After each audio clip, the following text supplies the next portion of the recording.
Hi there, Paul in Perth here today. What we're going to be doing is we're going to be installing a rear left window into this DE Mazda 2. So if you just look around here, you can see this is a DE Mazda 2, and as you can see, some bastard has stuck a flathead screwdriver in here and bent it in order to steal stuff that was inside the car, and now the window's broken and we need to fix it. So let's go over here. And the first thing I want to show you is the parts you're going to need from a wrecker. You're obviously going to need a replacement window, but while you're at the wrecker, I want you to ask for some of these door studs. Okay, so I've got 5 here. Now, I don't know how many are going to break or are already broken in the door, but I guarantee you at least 2 are going to break, can be as many as 5.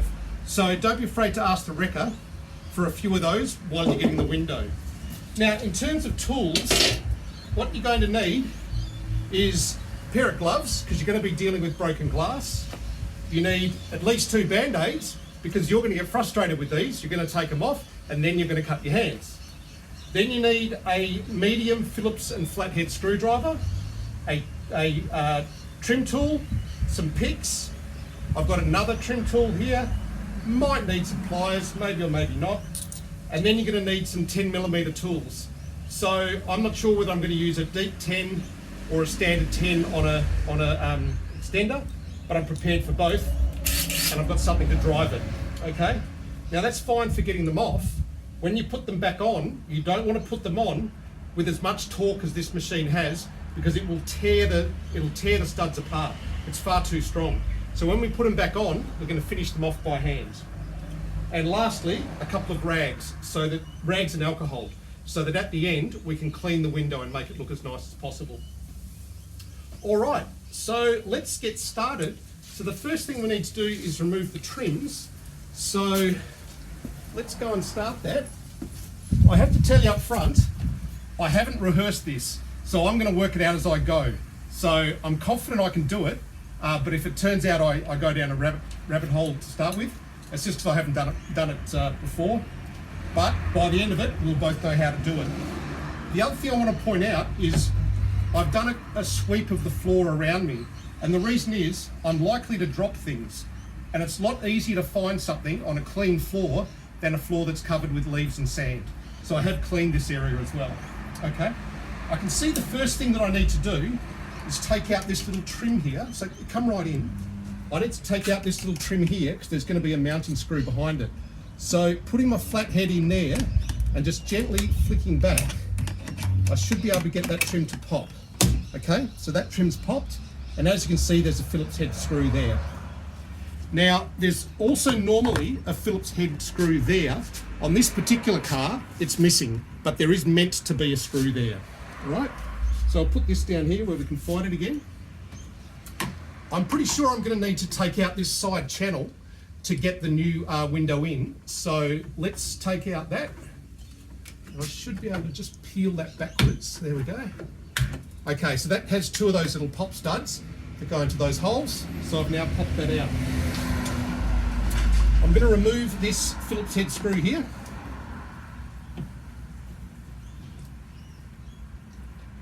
Right.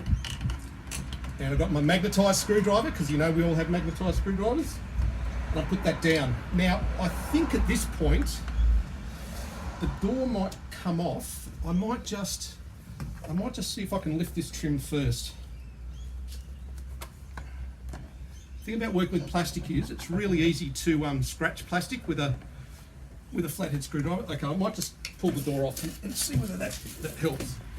Right, now I can feel that I've got a nice lip here, so that's going to give me a nice pulling point to pull this way.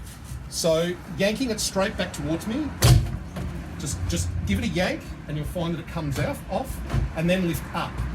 Okay, now with this door handle, pop it out, turn it sideways and push it through the hole. Okay, and with the electrics,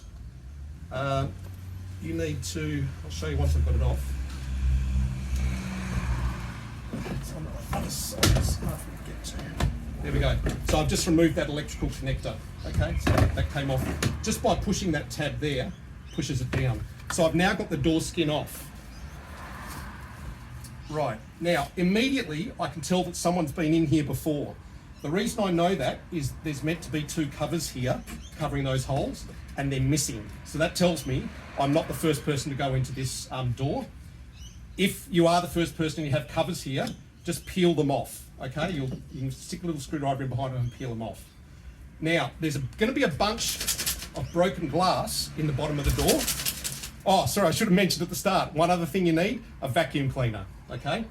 Now, to get this panel off, this internal skin, what we need to do is pull out the door lock actuator. I need to go and get my trim tool, so just follow me back to where all my tools are. I'll get my trim tool, and as I know I'm about to need it, I'm also going to get my 10mm, okay? So I need to gently lift this off, so very gently get it underneath. Well, obviously we want to reuse it, and it's plastic, so we need to be quite gentle with it. Okay, there you go, we've got it off with one piece, and we are going to be able to use that again because we haven't ripped off the little wings there, okay? So now that we've got that, we're ready for this skin. What we're going to do is we're going to take off all of these 10mm nuts or bolts, and then we're going to reflect this internal skin inside the car. So just removing them all out.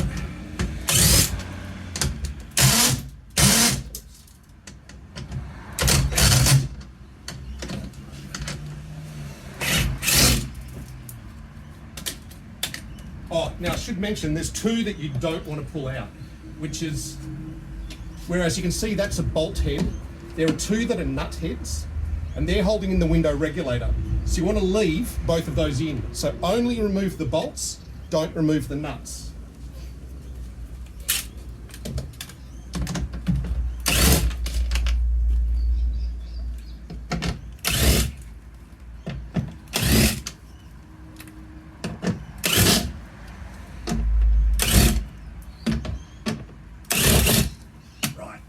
Now, in the factory, what they do is they put one that's a different type. This one's actually a pop stud. So if you slip a little flathead screwdriver into that little hole, you should be able to get it to pop out. Okay, that there. So that's the last one out, and it's going to be the first one back in. Okay, and not surprisingly, because it's plastic, this one actually broke. You can see there, it's meant to have four tangs, and it's only got two. So I'll grab that later. Actually, I need to replace it anyway. So what I've done, I've got a bunch of spares from having done this job previously. Now, with a trim tool, pop it underneath part of that until you can get your hand in, and then slowly and carefully peel it away, peel the adhesive away, okay? And what you'll find is it then drops down, and there you can see the top of the regulator, and then you can reflect it back into the car and out of the way, okay? Now, if you come close and have a look in the bottom of the door, you'll see there's a lot of broken glass there. So the next job is for me to grab my vacuum cleaner and clean that out. It's not going to be exciting television, so we're actually going to take a break here, and I'll come back when I've vacuumed all of that out. I'll see you shortly. Okay, one thing I forgot to mention with removing the glass is that you only want to do it once, and the way to only do it once is to start from the top and work your way down. So what I should have said is, if you look in the window frame, if you look here, you can see there's little bits of broken glass that are in the rubber seal. So before you go vacuuming the bottom bit, make sure you clean from the top down. So what I'm doing is, with a flathead screwdriver, I'm just running it through the channel to get all those bits of glass out, okay? And I'm going to do that all the way around, and then I'm going to vacuum underneath, okay? I'll come back to you when we finish that. See you soon.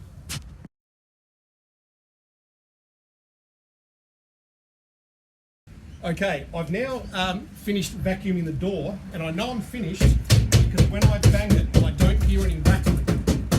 Okay, when there are pieces left, you hear rattling. Now, you would have noticed I've got my gloves on because they annoy me, and I have cut myself in 2 places. So exactly as I said, I now need 2 Band-Aids.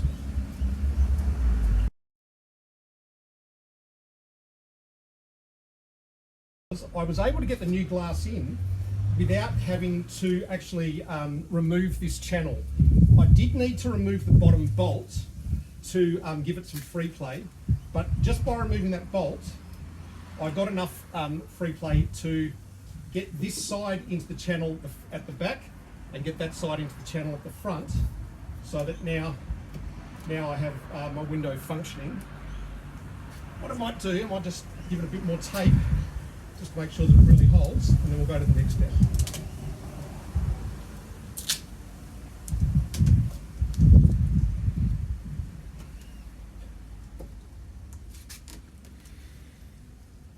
No, I'm not very happy with that. Okay,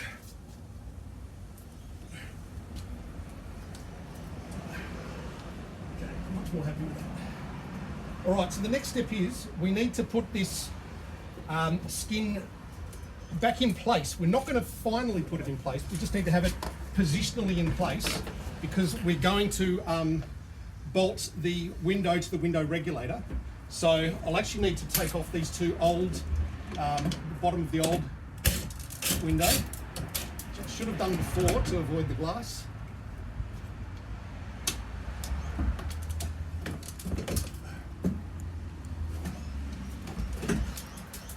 Okay, this one is, that bolt is actually being blocked by the reg itself. So what we're going to do, we're going to turn the ignition on and we're going to lower it down a bit. I'll be back in a second. Okay, so what we've done is we've turned the car back on. I did have to plug the window switch back in, and we've lowered the window just a bit so that I can now get to that final bolt. So I'll just zip that off.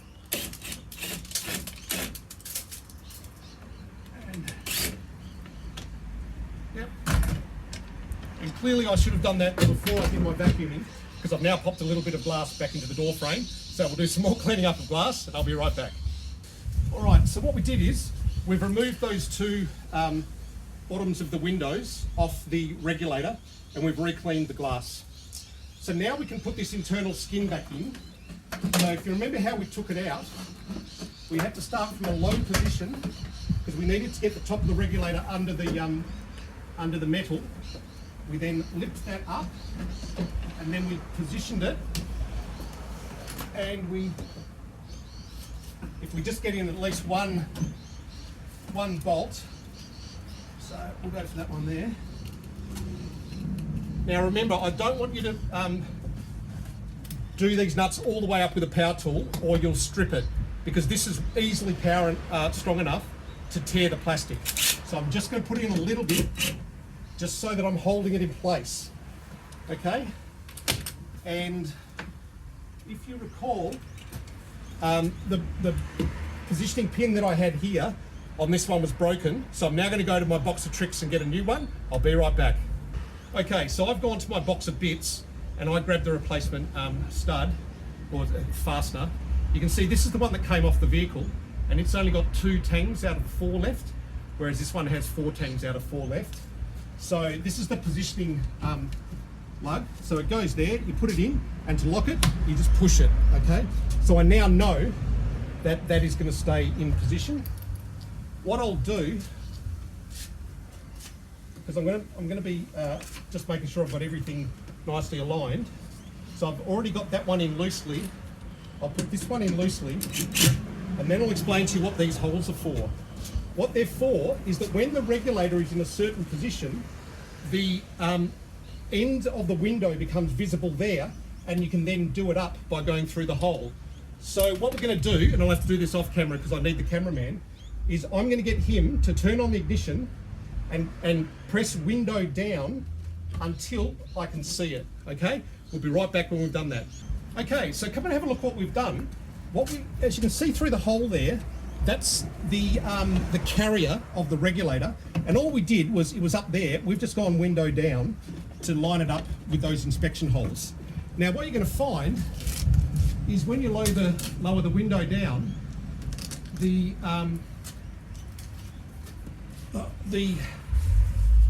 bottom of the window reg should, if you've got everything done right, should line up with those holes there, I think. And you can then grab your bolts that you took off earlier, and you can bolt the window to the window regulator. Now, it's a fiddly job, and remember I'm actually missing my right index fingertip, so it's particularly difficult for me, but I've got that one started, so you can see it's not impossible even for someone that has a hand like that. Okay, so I'll hopefully be able to get them both in, and we'll be good.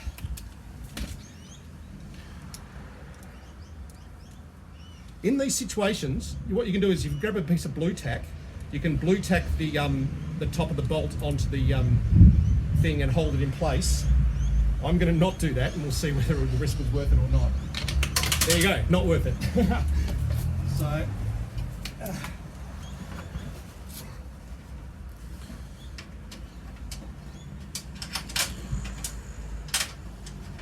you can tell this is real life because not everything's going completely to plan. Okay, there you go. What I am going to grab some blue tack and do that. I'll be right back. All right, I couldn't find a piece of blue tack, but I did find an envelope. So what I've done is I've just used some paper from the envelope to make it all snug in the socket. So that's another trick for you. You can use blue tack or even just a piece of paper. As long as I can get that threading, which I have, and the piece of paper's fallen into the bottom of the door, but that'll be fine.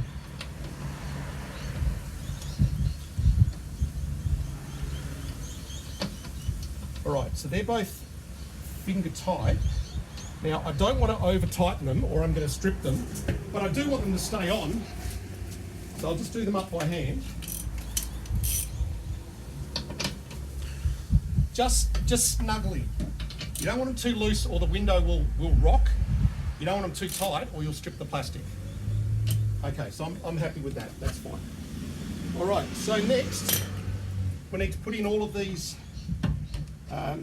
bolts to put the rest of the door skin back on. So just feed them all in. Now remember, we're going to do these up initially with the gun, and then I'm going to finish them off by hand. Same reason, because I don't want to strip the plastic.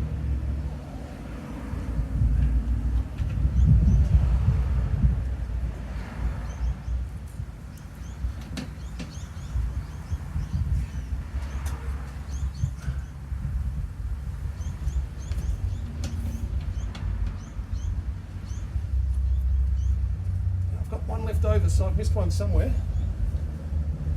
There we go, that one.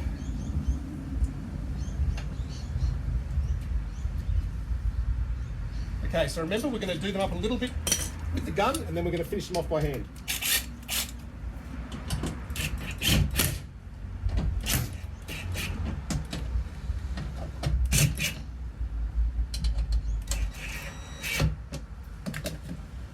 Another thing I do is turn down the speed, so I can turn, yeah, so now it's running at a lower speed as well.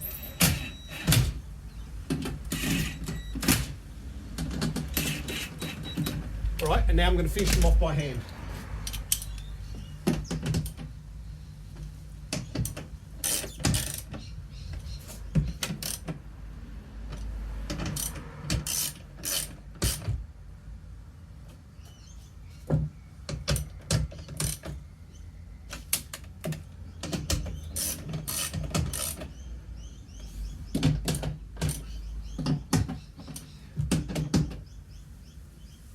Okay, we're good.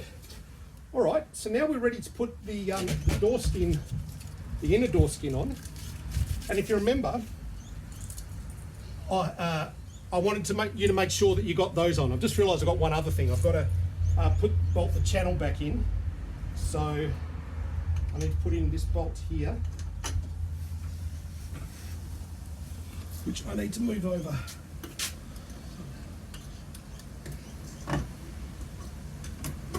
Let's go that way.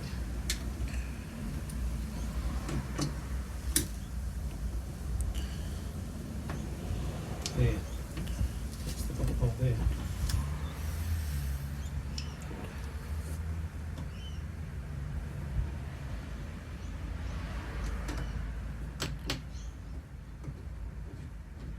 All right, now that one is metal in metal, so I could do it by hand or I could do it with the gun. I'll do it by hand. Okay, so that's done. plug my door lock actuator back in, plug the that locator back in, which I seem to recall was this bottom one. It's a fair stretch for there. Might just put it there. There we go. So that's in. That's up and tight. I did that up again, didn't I? So that's done. We didn't actually need to remove that at all, which surprised me a bit. Normally, if you have the covers, you'd be putting the covers back on now. We don't have any, so we don't have to do that. Now, if you remember, I said I wanted you to grab a bunch of these from the wrecker.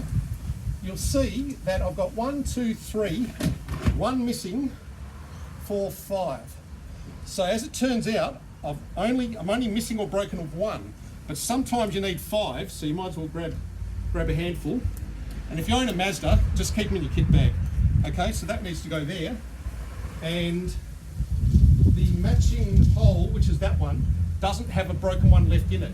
So it probably, maybe when the person that did the door before me, I think they might have broken one and then not replaced it. Okay, so we're going to plug the window switch in. We're going to feed that through. We're going to hang it so up at the top and then over the lip. And when that all lines up with the outside lip, so you're lining up that horizon with that horizon, if they line up, then everything is in place and you should just be able to go, right, and it'll be on, okay? So next we replace the screw that was holding that on.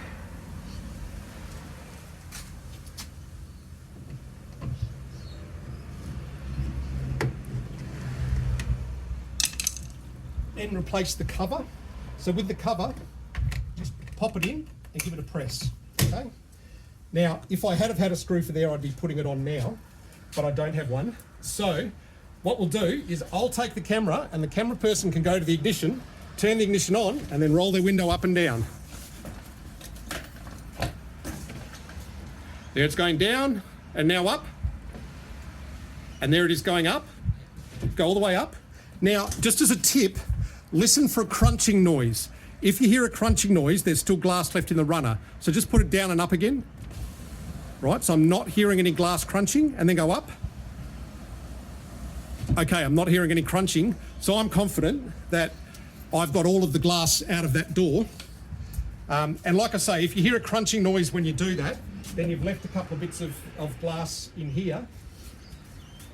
Lastly, just pop this trim back on. It looks like there's an option that this particular car doesn't have because there's a blank plug there. So I'm guessing some other cars have an option. All I'm doing there is I'm lining up the lugs with the hole and pop it on, okay? And same with this rubber seal here. You just need to feed it back in, which is a nice relaxing job, okay? Which that is almost now.